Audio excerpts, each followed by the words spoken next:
Hi my people, and welcome back to my abundant YouTube channel. My name is Laderiaa Johnson, aka Dee's Intuitions, and in today's video I'll just be taking you along step by step, talking about the 5 most main placements in your natal chart, also known as your birth chart. I also forgot to mention that I basically filmed this video in a 2 days type of span, so you'll see me in the video wearing different type of clothes, hair, everything. It's just information that I recorded at a later date that I thought could be helpful in this video. Super long-winded intro, I know, but let's just hop right into the video, shall we?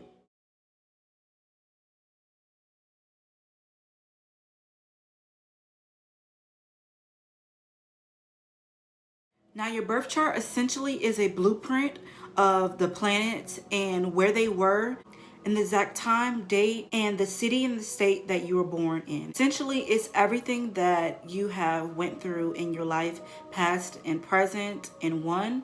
Now, things are subject to change, but this just gives you an overall blueprint regarding yourself.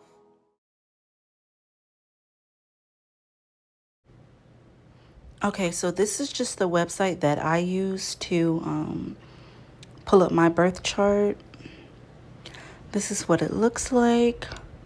Now on the bottom right corner, you'll see the date and the place. Put your information in. And then make sure you hit next 2 times. Make sure you're able to see your full birth date, time, everything, the far left corner. Click on the positions and you'll see the positions of all the planets in your chart. And it's the planets and the houses. Now, I don't want to go too in depth, but when it comes to having 3 different planets in one house, it's called a stellium.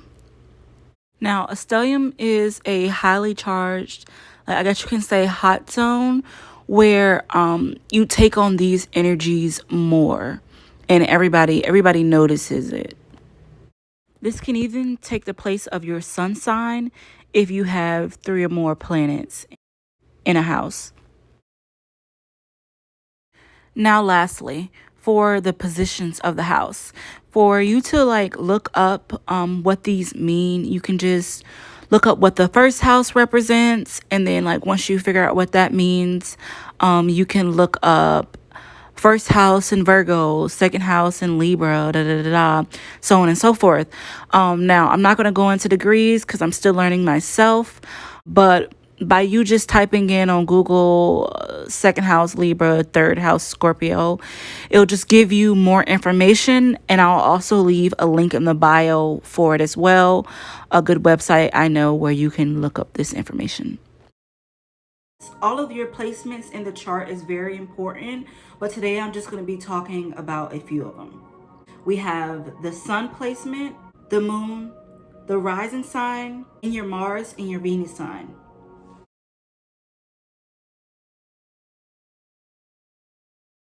Venus is the planet of love, admiration, courtship, and love.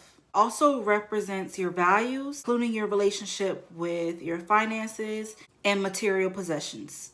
Now, this planet is all about pleasure. The 2 zodiac signs that rule Venus are Taurus and Libra. Now, depending on where you have Venus in your chart, you get a better understanding.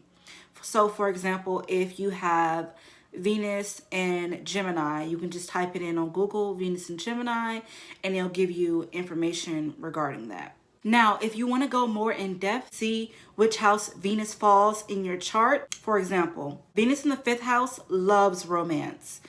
They love sweeping gestures, just love being in love and living life to the fullest. Now, your Venus sign for men is what you're looking for and also what you're attracted to. Now, for women's Venus. For women, it is your love language and also how you act when you're in love.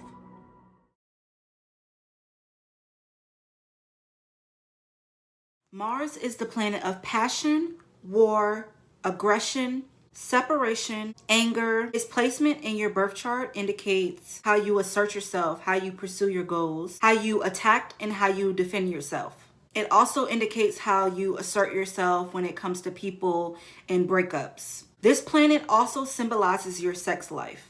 The ruling planet that rules Mars is Aries. For men's Mars, it is your love language, how you act when you're in love. Now, for women in Mars, it's what you're attracted to and also what you're looking for in a person. Now, your sun sign is your personality that people see when they first meet you.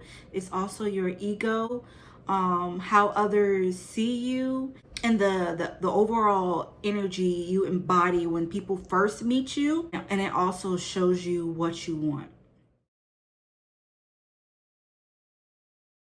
Now, your rising sign is also known as the ascendant sign.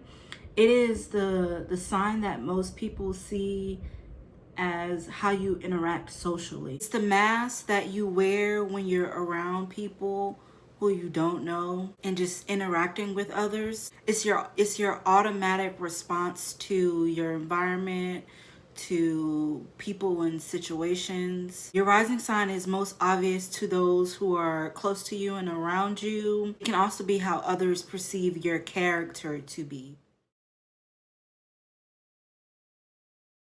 Now, your moon sign. Your moon sign represents your emotions. Also shows how you were nurtured as a child. Represents your fears and your desires, like what you need from somebody in a relationship, especially to be happy. Now, I hope this video was super helpful and very informative. I just wanted to briefly go over, the main planets, give you guys a brief summary of what a lot of things mean. Now, I know the whole birth chart is very important. I just wanted to briefly go over everything before I started, doing readings and just intuitive messages and stuff that I felt guided on. So I hope you guys enjoyed this video, and I'll catch you in the next one. And peace, love, and hair grease.